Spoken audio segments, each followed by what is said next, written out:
কর্কট রাশির জাতক ও জাতিকাগণ মানে আজ থেকে আপনি বিশেষ করে 7 দিন তারা কিন্তু মিশ্র ফল পাওয়ার সম্ভাবনা আছে।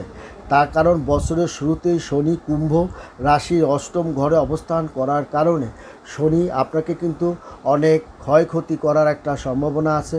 শরীরের ক্ষয়ক্ষতি, পিতামাতার শরীর নিয়ে চিন্তাভাবনা, কিংবা আপনার একটা অর্থ লস হওয়া, বা আপনার ভুলভাল জমি ক্রয় বিক্রয়ের ক্ষেত্রে আপনার সমস্যা সৃষ্টি হওয়া, এবং একটা মানে গাড়ি ক্রয় মানে ক্ষেত্রে আপনাকে ভুলভাল একটা মানে আপনার কিছু ক্রয় এবং যৌথ ব্যবসায় অর্থ বিনিয়োগ করে ভালো পরিমাণ একটা অর্থ নাশের মধ্যে আপনি পড়ে যাবেন। এছাড়া আপনার দামি কোনো বস্তু হারিয়ে যাওয়া, পথে ঘাটে বিপদ হওয়ার একটা সম্ভাবনাও কর্কট রাশির জাতক ও জাতিকাগণের কিন্তু বর্তমান সময়টা আছে।